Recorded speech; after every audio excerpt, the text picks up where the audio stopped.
اب سنیں آپ، حضرت یونس علیہ السلام مچھلی کے پیٹ میں رہے کتنے دن؟ 40 دن. اور جب 40 دن مچھلی کے پیٹ میں رہے، امام زرقانی فرماتے ہیں کہ اللہ رب العزت نے اس دریا کی ساری مچھلیوں کو حکم دے دیا کہ کوئی بھی اس مچھلی سے آگے نہ بڑھنے پائے، آگے ہو کر نہ تیرے، اور کوئی بھی نر مچھلی اس سے جفت نہ کرے، اس لیے کہ اس مچھلی کے شکم میں جناب یونس علیہ السلام موجود ہے. اور امام زرقانی فرماتے ہیں کہ اس مچھلی کا مقام و مرتبہ عرش سے زیادہ بلند.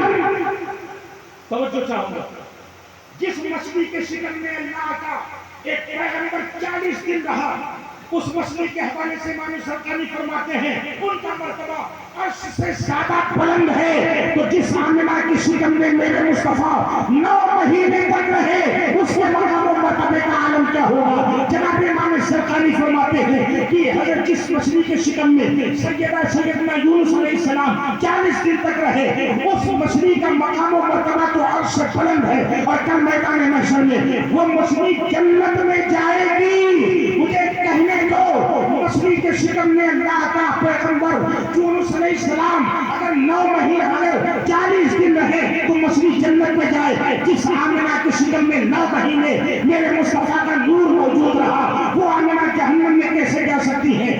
یقیناً وہ آمنہ جنتی ہے، جنتی ہے، جنتی ہے، اور یقیناً یقین وہ جنت پہ جائے گی. سیدنا عبداللہ بھی جنتی اور مومن ہے، حضرت آمنہ خاتون بھی مومنہ اور جنتی ہے.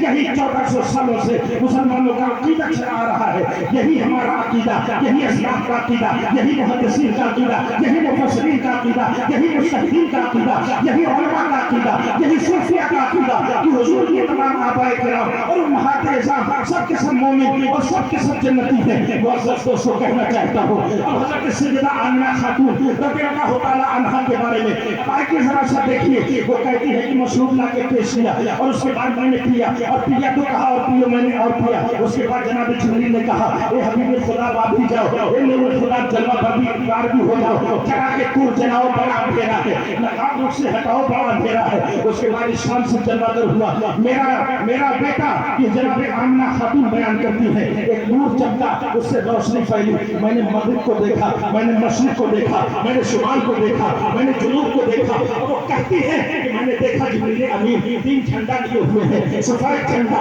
ایک کو مشرق میں لگایا، ایک کو مغرب میں لگایا، ایک کو بیت خدا یعنی خانہ کعبہ پہ لگایا. اور بعض روایتوں میں یہ ہے کہ 3 جھنڈا لے کر جناب جبریل آئے اور اس کے بعد ایک جھنڈا بیت المقدس پہ لگایا، ایک جھنڈا بیت خدا خانہ کعبہ پہ لگایا، اور ایک جھنڈا حضرت آمنہ کے گھر پہ لگایا. اور اس کے بعد جناب جبریل امین تو دھرتی پہ تنہا نہیں آئے ہیں بلکہ فرشتوں کا تانتا بن گیا ہے. زمین سے لے کر آسمان تک فرشتے اتر رہے ہیں، زمین آسمان سے زمین کی طرف. سیدہ آمنہ خاتون کہتی ہے میں نے اپنی آنکھوں سے دیکھ رہی تھی آسمان کی مخلوق میرے گھر کے گرد اتر رہی ہے، اور آسمانی فرشتوں نے حضرت سیدہ آمنہ خاتون کے گھر کا گھیراؤ کر لیا ہے. رحمتوں پر برکت کی ایسی برکھا برسی ہے. اس رات میں سیدہ آمنہ خاتون کے گھر مکہ کی سرزمین پر یہ آج سے پہلے ایسی باران رحمت دنیا نے نہیں دیکھا تھا. اور اس کے بعد پوری دنیا میں ایک ہلچل مچی ہوئی ہے. عالم یہ ہے مکے کی سرزمین پر کہ سید آسمانی فرشتوں کا وجود زمین پہ اتر آیا ہے. اور یہیں پر بس نہیں میرے آقا دنیا میں تشریف لائے تو کسرا کے کنگور 14 کنگورے گر گئے، دریائے سماما کی اچھال پیدا ہو گیا. اور اس کے بعد آتش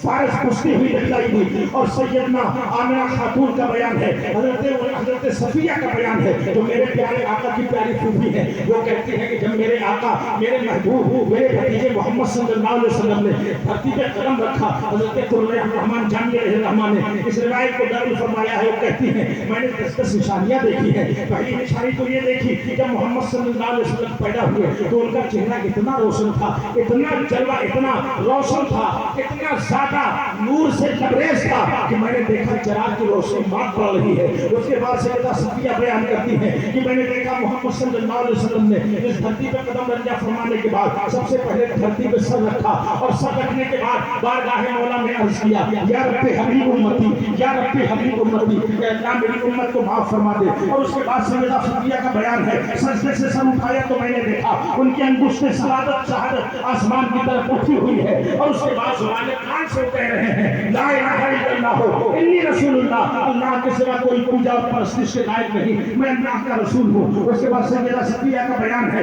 میں نے دیکھا، میں نے چاہا کہ دیکھو لڑکا ہے یا لڑکی ہے، کہتی ہے جب میں نے نگاہ ڈالی تو کیا دیکھا کہ محمد صلی اللہ علیہ وسلم محبوب پیدا ہوئے ہیں، ختم شدہ پیدا ہوئے ہیں اور ناپریدہ پیدا ہوئے ہیں۔ اس کے بعد سیدہ صفیہ کا بیان ہے، میں نے چاہا کہ اپنے بھتیجے محمد صلی اللہ علیہ وسلم کو نہلا دوں کہ اتنے غیب سے ایک آواز آئی، اے صفیہ میرے محبوب کو نہلانے کی ضرورت نہیں ہے، اس لیے کہ میں نے اپنے محبوب کو شفاف کر کے پیدا فرمایا ہے۔ اس کے بعد جناب صفیہ کا بیان ہے کہ پشت مبارک پہ میری نگاہ گئی تو میں نے موہ نبوت کی زیارت کی۔ اس کے بعد جناب شفا کا بیان ہے کہ میں آگنے میں موجود تھی، ولادت مصطفیٰ کے وقت میری نگاہ اچانک آسمانوں کی طرف گئی تو میں نے کیا دیکھا، مشرق و مغرب شمال و جنوب کے سارے تارے، ایسا لگ رہا تھا جیسے آنگن میں آمنہ کی طرف جھکتے چلے آ رہے ہیں، لگ رہا تھا کہ ٹوٹ کر آمنہ کے آنگن میں گر پڑیں گے۔ اعلیٰ حضرت نے نقشہ کھینچا کہ 12ویں کا چاند ہے، مجرا ہے سجدہ نور کا، 12ویں کا چاند ہے، مجرا ہے سجدہ نور کا، ارے 12 برجوں سے جھکا ایک ایک ستارہ نور کا، تیری نسل پاک میں ہے بچہ بچہ نور کا، تو ہے آئینے نور تیرا سب گھرانہ نور کا۔ اس کے بعد آقائے دو جہاں صلی اللہ علیہ وسلم اب دھرتی پہ جلوہ گر ہو چکے ہیں۔ یاد رکھیے گا ساری دنیا نے مل کر خوشی منائی، جو لوگ جانتے تھے محمد صلی اللہ علیہ وسلم آ چکے تھے وہ خوش تھے، فرشتے جانتے تھے، ملائکہ جانتے تھے، پورے جانتی تھی، خوشی منا رہی تھی۔ جو لوگ نہیں جانتے تھے ان کے دلوں میں اللہ نے خوشی اتار دیا تھا، اس لیے کہ مکہ کی سرزمین پر آج تک سے اٹھے ہیں لوگ تو سب کا دل مسرور ہے، سب کا دل خوش ہے۔ آج کسی ڈاکٹر کے دروازے پر کوئی بیمار نظر نہیں آ رہا ہے، آج کوئی مریض دکھائی نہیں دے رہا ہے۔ اور اس کے بعد سیدنا عبد المطلب کا بیان ہے، میں خانہ کعبہ کا طواف کر رہا تھا، ایسے عالم میں میں نے دیکھا کہ حبل جو سب سے بڑا بت تھا اس کا منہ کے بل زمین پہ گر پڑا، اور اس کے بعد اس سے ایک آواز آئی، اللہ کے حبیب محمد رسول اللہ صلی اللہ علیہ وسلم آمنہ کے گھر میں جلوہ گر ہو چکے ہیں۔ سیدنا عبد المطلب کا بیان ہے، میں تیزی کے ساتھ چلا آمنہ کے گھر کی طرف، اور اس کے بعد جب وہاں پہنچا اپنے بچے کی زیارت کی میں نے، اور اپنے پوتے کی زیارت کرنے کے بعد اپنے پوتے کو میں نے اپنی گود میں لیا، اور سیدنا عبد المطلب کا بیان ہے اب لے کے چلا، میں نے چاہا کہ سب سے پہلے خانہ کعبہ کی زیارت کروا دوں، سب سے پہلے خانہ کعبہ کا طواف کروا دوں۔ جناب عبد المطلب کا بیان ہے، میں لے کے چلا، ایک سردار قریش راستے میں دیکھ رہا تھا، اس نے دیکھا جب حبیب دو جہاں کو چھوٹے سے بچے ہیں مصطفیٰ، ابھی نوزائیدہ بچے ہیں مصطفیٰ، حضرت آمنہ کی گود میں چند لمحات پہلے ابھی پیدا ہوئے ہیں، مگر اتنے حسین اتنے خوبصورت ہے کہ آج سے پہلے ایسا حسین بچہ نہ دیکھا گیا، ایسا حسین خوبصورت بچہ نہ دیکھا گیا۔ اس لیے جب سردار قریش نے دیکھا تو دیکھتا رہ گیا، پلٹ کے دیکھتا رہا، عبد المطلب آگے بڑھتے رہے۔ اور سردار قریش کا بیان ہے کہ عبد المطلب اپنے پوتے محمد کو لے کر جب ذرا اور آگے بڑھے، خانہ کعبہ کے قریب پہنچے تو حیرت میں پڑ گیا، اس لیے کہ عبد المطلب تو کعبے کی طرف پڑھ رہے تھے، مگر میری نگاہ یہ فیصلہ نہیں کر پا رہی تھی کہ عبد المطلب کعبے کی طرف پڑھ رہے ہیں یا کعبہ عبد المطلب کی طرف پڑھ رہا ہے۔ اس کے بعد سردار قریش کا بیان ہے کہ میں نے دیکھا عبد المطلب جب ذرا اور قریب پہنچے تو خانہ کعبہ عبد المطلب کے اس بچے کی جانب جھک گیا، اور اس کے بعد عبد المطلب حضور اس بچے کو کعبے کا طواف کرا رہے تھے، جدھر جاتے کعبہ ادھر جھکتا، دائیں جاتے دائیں کعبہ جھک جاتا، بائیں جاتے بائیں کعبہ جھک جاتا، آگے آتے آگے کعبہ جھک جاتا، پیچھے جاتے پیچھے کعبہ جھک جاتا۔ عبد المطلب اس بچے کو کعبے کا طواف کرا رہے تھے اور کعبہ عظمت محمدی کے سامنے جھکا ہوا دکھائی دے رہا تھا۔ میرے اعلیٰ حضرت کی زبان میں سنو کہ جس کے سجدے کو محراب کعبہ جھکی ان بھووں کی نکافت پہ لاکھوں سلام۔ آپ یاد رکھیے گا سب کا قبلہ کعبہ ہے، انبیاء سجدہ کریں تو رخ کریں کعبے کی طرف، اولیاء سجدہ کریں رخ کریں کعبے کی طرف، مومنین سجدہ کریں رخ کریں کعبے کی طرف، سب کا قبلہ کعبہ ہے، مگر کعبے کا بھی تو کوئی کعبہ ہے، کعبے کا بھی تو کوئی قبلہ ہے۔ ارے پوری دنیا کے انسانوں کا قبلہ کعبہ ہے، ایک کعبہ تیرا قبلہ کون؟ پکار اٹھا، میرا قبلہ محمد رسول اللہ کی ذات ہے، علی سے بے کساں کی ذات ہے۔ یہی وجہ ہے کہ رحمت عالم قریب پہنچے تو کعبہ جھکا اور پہلی سے نام پہ پکارا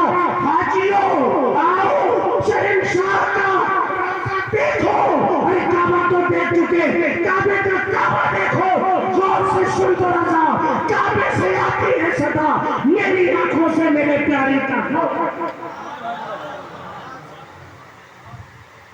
میری آنکھوں سے میرے پیارے کا